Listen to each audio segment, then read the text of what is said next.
오늘도 이 자리에 함께 하신 저와 여러분에게 하나님의 크신 은혜가 함께 하시기를 주님의 이름으로 축복드립니다. 우리 옆 사람과 인사하겠습니다. 잘 오셨습니다. 수고하셨습니다. 일주일 동안 또 사시느라 수고하셨습니다. 자, 옆에 한번 보세요. 누가 빠졌는가? 안 보이시나요? 누가 빠졌을까? 우리 청년들도 옆에 청년들이 누가 빠졌는가 한번 보세요.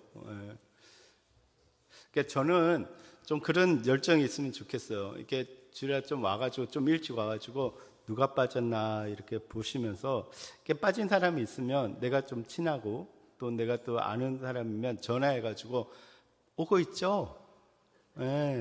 빨리 오세요. 이렇게 할 수 있는 열정이 있으면 좋겠습니다. 우리가 나 한 몸 모으기도 힘들어요, 목사님. 이렇게 하면 쉽지 않잖아요, 그죠? 우리가 같이 이렇게 하나님 앞에서 이게 한 몸이고 서로 한 형제 자매이지 않습니까? 여러분 그렇게 해 주시기를 바랍니다. 아멘. 어제 우리 찬양 제 하는 거 보니까 우리 교회가 제일 잘했어요. 교회가 제일 잘하는데 제일 하나된 모습을 이렇게 보여주고 있는 것 같아요. 물론 다른 교회들도 그런 모습 보여주지만 우리가 서로 진짜 어제 목사님 말씀처럼 하모니를 잘 이루는 그런 모습들에 너무 감사하고 우리 교회가 너무 자랑스러웠어요. 자랑스럽습니다. 아멘. 네, 강조하는 것 같아요. 강요하는. 자, 지난 시간을 우리가 기억하십니까? 우리는 아비가일을 통해서 그 이야기를 통해서 에이레네, 그러니까 그리스도께서 십자가를 지심으로 이루신 화평의 열매를 우리의 삶 속에서 어떻게 맺어갈 것인가에 대해서 생각해 보았습니다. 혹시 기억나십니까? 그 첫 번째가 뭐라고요? 아비가일은 분노하고 있는 다윗을 향해서 철저하게 겸손한 자세를 가졌다라는 거예요. 그리고 남편 나발의 죄를 자신의 잘못으로 돌렸습니다. 이러한 아비가일의 모습을 통해서 저와 여러분이 삶의 현장에서 화평하게 하는 자, 그러니까 피스메이커로서의 삶을 살아가기 위해서는 우리는 언제나 겸손해야 된다는, 겸손, 낮아지는 게 중요하다.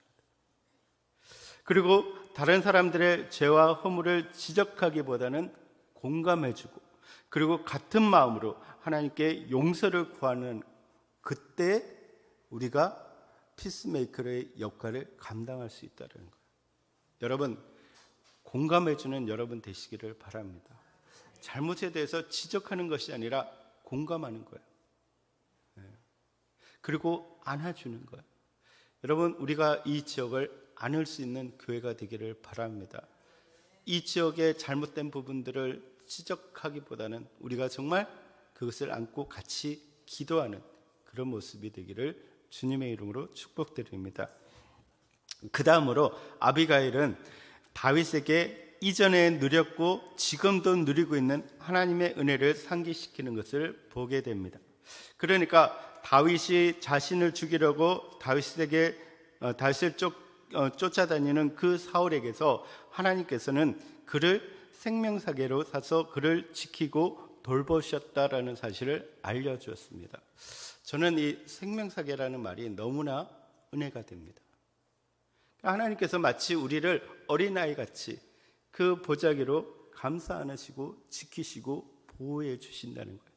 여러분, 우리가 일주일 지나서 이렇게 만나게 됐습니다. 일주일 동안 여러분은 삶의 현장 속에서 치열한 삶을 살아갔습니다. 그죠? 얼마나 많은 고민과 고통과 그런 걸 지나고 일주일을 살아왔겠습니까? 근데 그 살아가는 동안에 하나님께서 여러분을 보살피고 인도하셨다는 거예요. 하나님께서 하나님의 보자기로 여러분을 지키시고 인도하셔서 오늘 이 자리에 놓아주셨다라는 것을 우리가 기억해야 된다는 거예요. 여러분, 내 힘으로 살아가는 것이 아닙니다. 내 의지로 살아가는 것이 아닙니다. 하나님께서 우리를 지키신다는 거예요. 그렇기 때문에 우리가 남에게 대해서 화를 내거나 막 그게 대해서 원망하거나 이럴 필요가 없다는 거예요. 하나님이 나를 지키신다라는 거예요. 그리고 이전에 물맷돌을 던져서 골리앗을 이겼던 것처럼 하나님께서 다윗 자신의 대적들을 향해서 물맷돌을 던져 그들을 파멸시키기 때문에 자신이 대적들을 직접 상대할 필요가 없음을 상기시켜 주었습니다. 여러분, 여러분을 괴롭히는 사람들, 여러분을 힘들게 하는 사람들을 여러분들이 직접 복수할 필요가 없습니다. 왜요? 하나님께서 그를 대적하기 때문입니다. 여러분, 이 사실을 믿으시기 바랍니다. 그러므로 우리가 이 사실을 알 때 우리가 피스메이커, 그러니까 평화를 만들어내는 자가 될 수가 있습니다. 여러분, 우리가 우리의 삶에서 지금까지 살아온 것도 주의 은혜인 줄 믿습니다. 그리고 하나님께서는 우리를 지켜 장차 본향으로 인도하실 것입니다. 이 사실을 믿음으로 서로 간에 화평을 만들어내는 저와 여러분이 되시기를 주님의 이름으로 축복드립니다. 이제 마지막으로, 여기까지는 기억나시죠? 세 번째가 뭐냐 하면, 아비가일은 영적인 분별력을 가지고 다윗에게 냉철하고 담대하게 권면을 합니다. 이것이 화평케 하는 자의 자세인 것입니다.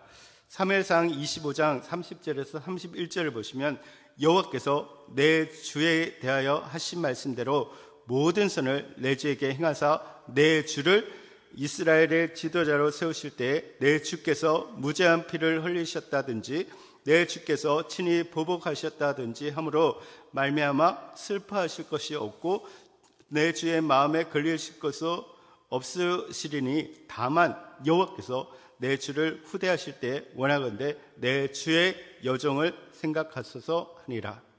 여러분, 지금 계속해서 반복해서 나오는 단어가 무엇입니까? 내 주. 내 주. 그러니까 다윗은 어떤 인물이라는 거야? 나의 주인이 된다는 거예요. 주인이 된다는 거예요. 지금 그 아비가일은 다윗이 어떤 인물이 될 것인지에 대해서 알고 있다는 거예요. 그걸 어떻게 알 수 있습니까? 하나님께서 주시는 비전을 보면서 알 수 있다는 거예요. 여러분, 우리가 그 상대방에 대해서 우리가 하나님께서 어떻게 하실 것인가에 대한 비전을 보는 것이 중요하다는 거예요. 지금 아비가일이 전제하고 있는 것이 무엇입니까? 그가 왕이 된다는 거예요. 분명히 하나님께서 다윗을 왕으로 세우실 것을 전제하고 있다는 것입니다. 그렇기 때문에 복수하는 것, 보수하는 것, 그러니까 복수하는 것은 하나님 손에 달려있기 때문에 당신이 왕이 될 것이 분명한데 그 왕이 될 때에 이 사소한 일로 인해서 나발을 죽이는 그 일이 하나님께 대해서 근심하는 일이 되고 자신이 어떤 통치를 해나갈 때 다윗이 선한 왕으로 통치를 해나가야 되는데 나중에 나발 같은 그 사소한 일로 보복하는 왕으로 낙인이 찍혀서 선한 일을 하지 못하는 그런 일이 없도록 하라는 거예요.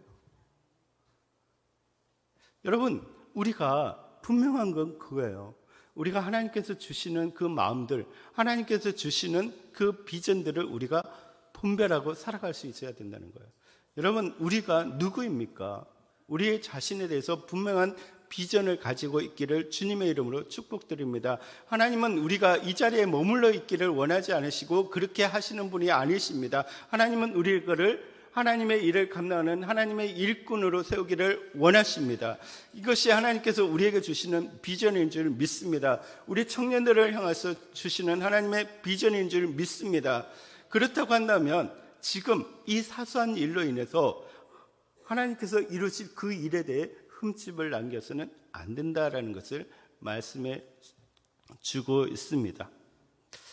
여러분, 우리가 예전에 한번 보면 정치인들이 과거의 일로 인해서 그 청문회를 할 때 과거의 사소한 잘못으로 인해서 그 자리에 올라가지 못하는 부분들을 보지 않습니까? 또 연예인들이나 스포츠의 유명한 사람들이 어떤 자리에 올라가려고 할 때 그 학폭이나 이 사소한 문제로 인해서 어떻게 보면 사소한 일은 아니지만 그때 당시에 그 기분에 따라 행했던 그 일로 인해서 어려움을 당하는 것을 볼 수가 있지 않습니까? 만약 그들이 내가 앞으로 어떤 인물이 될 것인가에 대해서 정확한 비전을 가지고 있었다면 그 일을 하겠습니까? 안 하는 거죠. 내가 장차 정치를 할 거야, 내가 장차 유명한 사람이 될 거야 라는 그런 비전을 가지고 있었고 그런 확신을 가지고 있다면 내가 행동 하나하나에 대해서 그렇게 사소하게 하지 않을 거라는 거예요. 여러분, 이것이 필요합니다. 여러분, 우리 교회가 이 자리에 머물러 있지 않을 겁니다. 아멘? 우리 집사님 기도하신 것처럼 이전을 위해서 기도합니다. 네. 우리 교회가 이제 내년에는 100명이 넘었을 겁니다. 네. 이게 숫자가 중요한 게 아니라 우리 교회가 성장한다는 게 중요한 거예요. 성장한다는 것은 무엇을 의미합니까? 그것이 건강하다라는 것을 의미합니다. 반대로 이야기하면 건강하면 잘하게 되었습니다. 우리 교회가 건강하니까 잘할 수 있습니다. 성장합니다. 아멘? 우리 교회가 이제 보통 교회가 아니에요. 어제 구청장님이 칭찬하는 교회예요. 양재동에 그런 교회라는 거예요. 이제는 앞으로 대통령이 와서 이야기할 거예요. 아멘. 양재동에 이런 교회가 있었네요. 아멘. 아멘. 네, 이제는 이제 구청장을 넘어서 국회의원을 넘어서 이제. 그러면 말이에요. 우리 교회가 사소한 것에 우리가 감정을 상할 일이 있을까요? 여러분, 우리가 비전을 가지면 마음이 넓어진다는 거예요. 여러분, 그렇기 때문에 피스메이커로 우리가 살아가기 위해서는 뭘 해야 됩니까? 주님의 비전을 바라볼 수 있는 자가 되어야 된다는 거예요.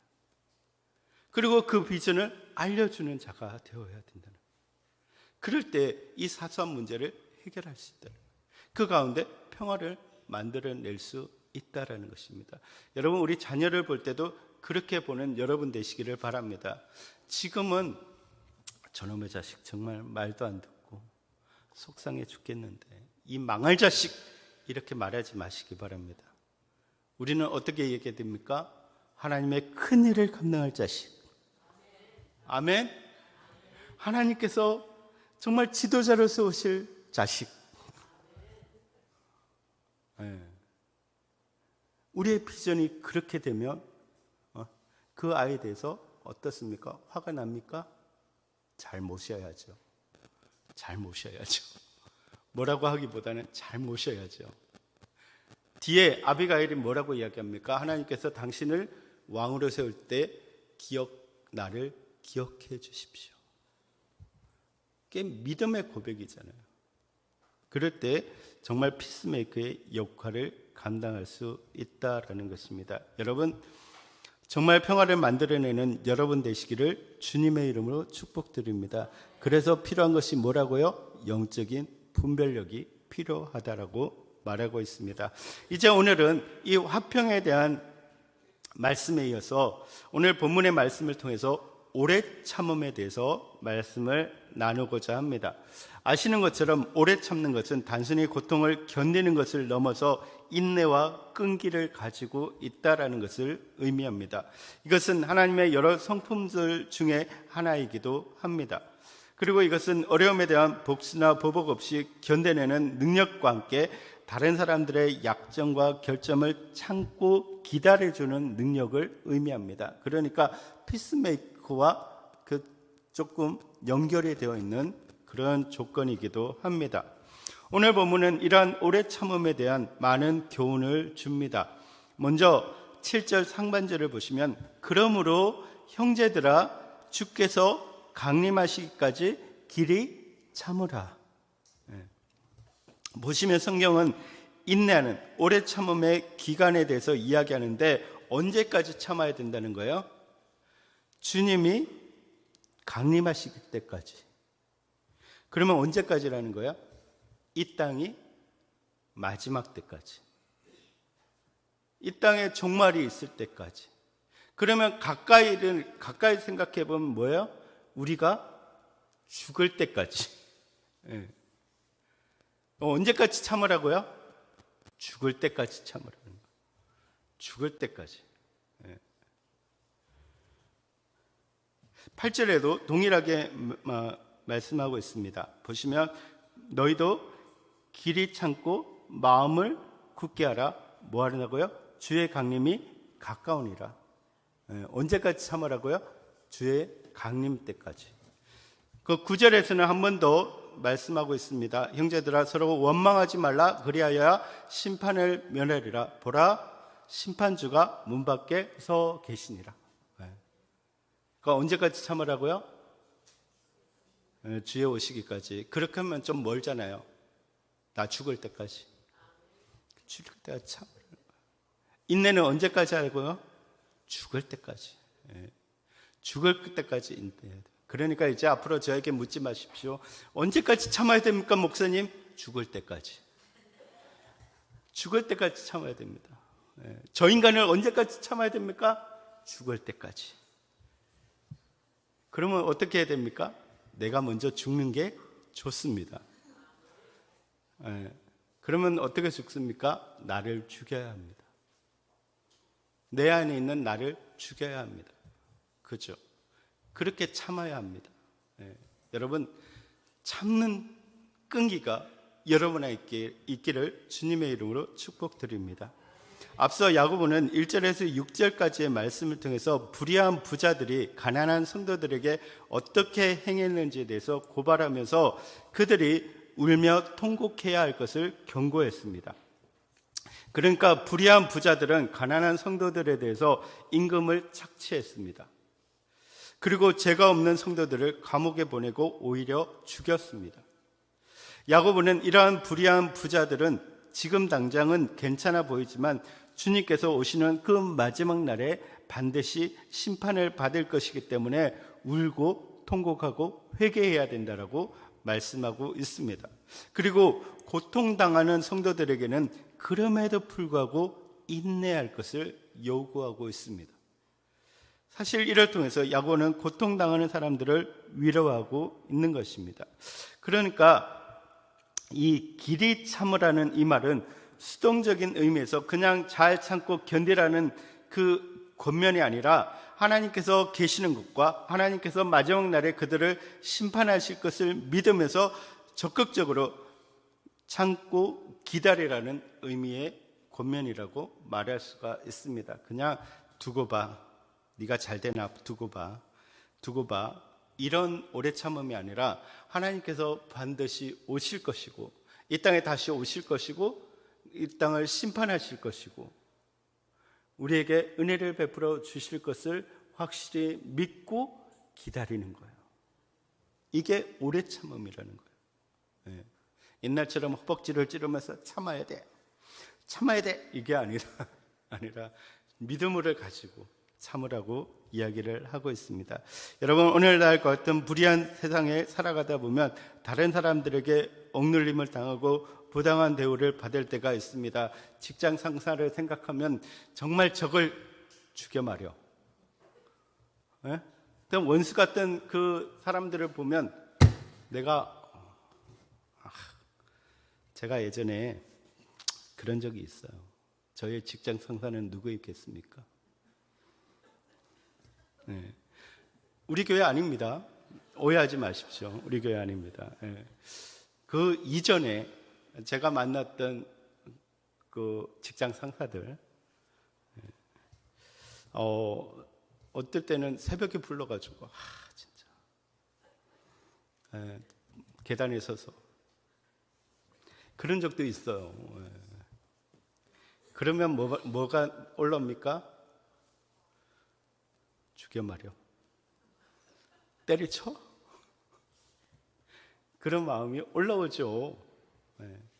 근데 그런 사람들에게 뭐라고 이야기합니까? 길이 참으라. 못 참아요? 못 참으면 어떡할 거예요? 죽여 말해야 했는데 못 참으면 어떡하라는 거야? 길이 참으라고 이야기합니다. 근데 7절 하반절을 보시면 보라 농부가 땅에서 나는 귀한 열매를 바라고 길이 참아 이른 비와 늦은 비를 기다리나니. 근데 어떻게 참느냐에 대해서 세 가지의 비유를 예를 들어서 말씀해 주고 있는데, 첫 번째가 농부의 비유를 들고 있습니다. 그러니까 언제까지 참아야 되는지는 그 주의 강림하시기까지 참으라고 이야기하는데, 어떻게 참을까에 대해서는 농부의 예를 들면서, 농부는 어떻습니까? 땅에 씨를 뿌리거나 심은 후에 농작물이 무성하게 열매를 맺기까지 열심히 부지런히 그 일을 할 수 있습니다. 합니다. 최선을 다해서 할 수 있는 일을 하는 거죠. 그런데 농부에게 가장 중요한 것이 무엇입니까? 열심히 감당하고 있는데 중요한 건 뭐예요? 때가 있다는 거예요. 때가 있다. 그러니까 때에 맞춰서 씨를 뿌려야 되고, 때에 맞춰서 잡초를 뽑아야 되고, 때에 맞춰서 비료를 줘야 합니다. 이 때를 맞추지 못하면 어떻게 됩니까? 아무리 부지런해도 농작물을 걷지 못합니다. 그러니까 때에 맞춰야 되는 거죠. 근데 더 중요한 것은 때에 맞게 뭐가 내려야 됩니까? 비가 내려야 됩니다. 비가. 근데 이 비를 내리는 것은 누가 할 수 있는 겁니까? 내가 아무리 애쓰고 힘쓴다 할지라도 어떻게 합니까? 하나님께서 비를 주셔야 된다는 거예요. 그죠? 근데 이 가나안 땅은 특별히 이른 비와 늦은 비가 있는데, 이른 비와 늦은 비가 그때에 맞춰서 내려야 합니다. 그래야지 농작물이 잘 될 수가 있습니다. 그러니까 이른 비는 늦가을이나 초겨울에 내리는 비로서 초봄의 성장과 수확에 큰 도움을 줍니다. 그리고 늦은 비는 늦봄에 내리는데 풍성한 여름 수확을 보장합니다. 그러니까 이 이른 비와 늦은 비가 때에 맞춰 내려야 되는데, 농부가 할 수 있는 부분이 아닙니다. 능력 밖의 일이라는 거예요. 그러니까 농부가 할 수 있는 것은 하나님께서 이른 비와 늦은 비를 주실 것을, 그 때에 맞춰 주실 것을 기도할 수밖에 없습니다. 그런데 그렇다고 손 놓고 기다립니까? 아니죠. 이른 비와 늦은 비가 올 때까지 뭐 해야 됩니까? 그게 해야 될 준비들을 하고 있어야 된다는 거예요. 그러니까 하나님께서 이른 비와 늦은 비를 반드시 주실 거고 그때에 맞춰 주실 거라는 것을 믿고 우리가 그 농부는 준비하고 있어야 된다는 거예요. 그래서 그 비를 줬을 때 그때에 맞게 일을 해야 된다는 거예요. 그러니까 우리가 어떻게 길이 참을 수 있느냐? 농부가 그랬던 것처럼 비가 내리기까지 때를 기다리고 참고 인내해야 된다는 거예요. 그러니까 농부가 재촉한다고 되는 것이 아니라 그 시간이 지나야 되는데, 그 시간이 지나기까지 확신을 가지고 나의 일을 감당하고 있어야 된다는 거예요. 이것이 농부를 예로 든 그런 이유입니다. 여러분, 하나님께서는 분명히 때가 있습니다. 아멘. 우리를 향하신 하나님의 때가 있다는 거예요. 그 때에 맞게 우리는 그 때를 기다리면서 인내하면서 우리가 해야 되는 일을 하고 기다려야 된다는 것입니다. 하나님께서 우리 교회를 향하신 계획들을 가지고 계십니다. 하나님의 때가 있습니다. 그러면 그 때를 우리는 기다리면서 부지런히 우리의 할 일을 하고 있으면 됩니다. 그것이 인내하는 자세라는 것이죠.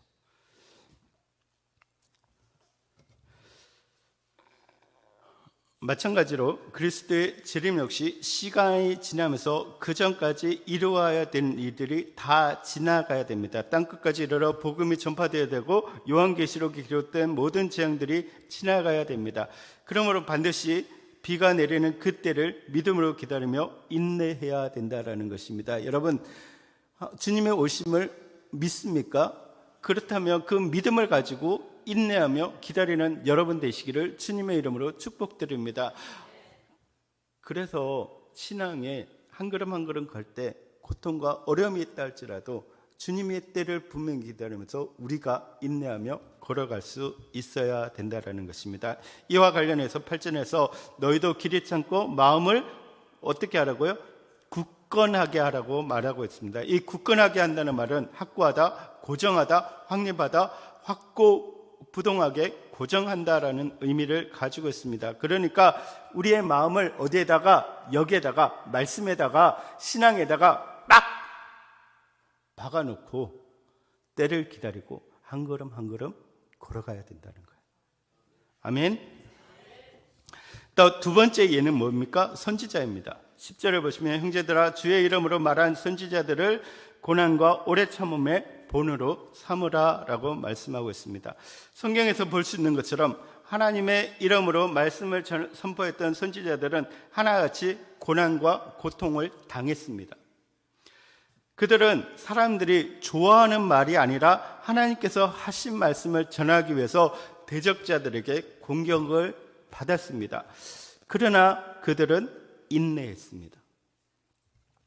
선지자들이 전한 말씀의 핵심은 이스라엘의 구원자 곧 다윗의 자손 예수 그리스도에 관한 것이었습니다. 그런데 그들이 살아있는 동안에는 그리스도의 오심을 보지 못했습니다. 그럼에도 불구하고 그리스도의 오심을 확신하고 오실 주님을 바라보며 인내하고 전했습니다. 여러분, 우리가 사실은 어떻게 보면 주님의 오심을 우리가 확신하고 살아가고 있습니다. 그런데 우리의 생애는 주님의 오심을 못 볼 수도 있습니다. 그러나 그럼에도 불구하고 확신하고 우리가 믿음으로 우리의 믿음의 길을 걸어가는 것입니다. 온갖 조롱과 또 비난과 여러 가지 고통과 환난이 있다 할지라도 이 믿음을 가지고 선지자들과 같이 믿음의 길을 걸어갈 수 있는 저와 여러분이 되시기를 주님의 이름으로 축복드립니다. 마지막으로 야고보는 욥의 예를 들고 있습니다. 11절을 보시면 보라 인내하는 자를 우리가 복되다 하나니 너희가 욥의 인내를 들었고 주께서 주신 결말을 보았거니와 주는 가장 자비하시고 긍휼히 여기시는 이시니라. 근데 욥은 보면 동방에서 가장 부유했고 가장 완벽한 가정을 이루고 있던 사람이었습니다. 그런데 한순간에 그 모든 것들을 잃어버리게 됩니다. 아시는 것처럼 욥은 자신이 가진 모든 재산들을 한순간에 잃었습니다. 사랑하는 자녀들을 한날 한시에 다 잃어버렸습니다. 뿐만 아니라 자신의 몸에 견딜 수 없는 피부병이 생겼습니다. 그래서 기왓장으로 자기의 몸을 끌지 않으면 견딜 수 없는 그런 상황이 되었습니다. 게다가 가장 친한 친구들이 와서 가장 강한 비난을 퍼부었습니다. 그리고 사랑했던 아내는 자신을 욕합니다. 비난합니다. 그리고 떠나갑니다. 여러분 같으면 어떻겠습니까? 여러분이 가지고 있는 재산을 한순간에 잃어버렸습니다. 여러분의 집에 딱지가 붙기 시작합니다. 여러분의 자녀들이 한날 한시에 죽었습니다. 여러분은 병이 걸렸습니다. 병원에 누워 있습니다. 여러분 어떻습니까? 여러분 어떡하실 것입니까? 이제 뭐가 나오겠습니까? 내 입에서 뭐가 나올까요?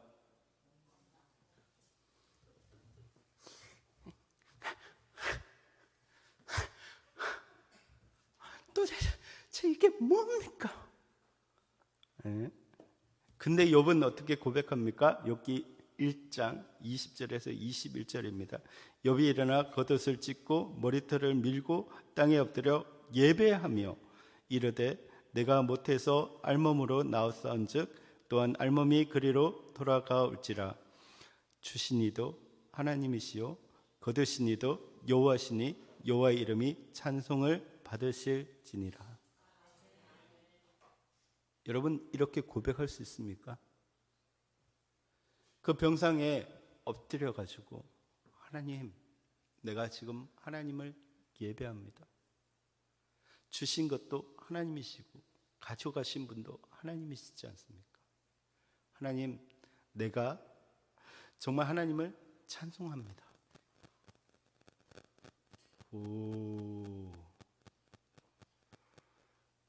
여러분 이런 신앙이 여러분의 있기를 감히 소망합니다라고 말하면 여러분 아멘 하실 거잖아요. 근데 솔직하게 할 수 있습니까?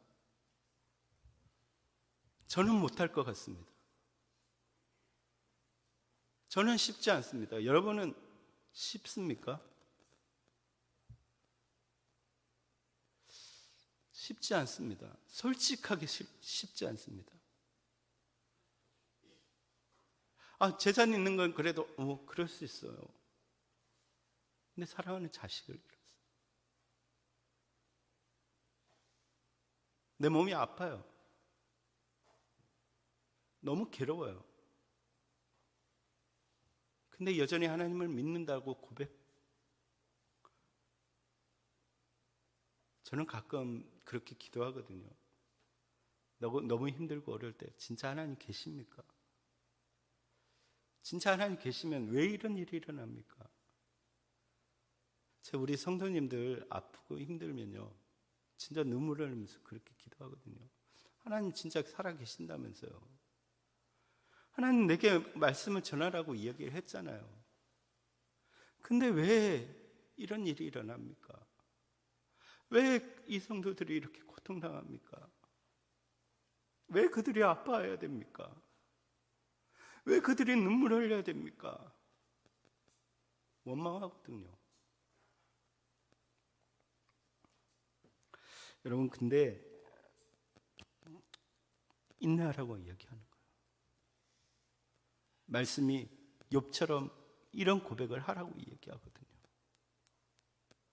근데 저는 정말 목회자로서 여러분 이렇게 합시다라고 말하기 너무 두려워요, 솔직히. 말씀이 그렇게 하니까.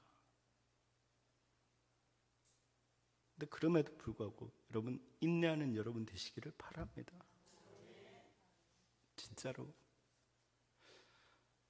저와 여러분이 같이 이 믿음의 길을 걸어갔으면 좋겠습니다. 정말 같이 힘들더라도 서로 위로하면서 이렇게 갔으면 좋겠습니다. 욥은 혼자였지만 우리는 같이 그런 길을 걸어갔으면 좋겠습니다. 그는 2장 10절에서 우리가 하나님께 복을 받았은즉 화도 받지 아니하겠느냐라고 말하고 있습니다. 이렇게 자기에게 닥친 극심한 고통과 고통을 인내하고 그 모든 것들을 하나님께 원망하지 않고 하나님께 기도했을 때에 놀라운 회복의 역사가 일어나는 것을 볼 수가 있습니다. 너희가 그의 결말을 보았지 않느냐라고 말씀하고 있습니다. 42장 12절에서 17절을 보시면 여호와께서 욥의 말년에 욥에게 처음보다 더 복을 주시니 쭉 이야기를 하면서 그들의 아버지가 그들의 오라비처럼 기업을 주었더니 그 후에 욥이 140년을 살며 아들과 손자 4대를 보았고 욥이 늙어 나이가 차서 죽었더라.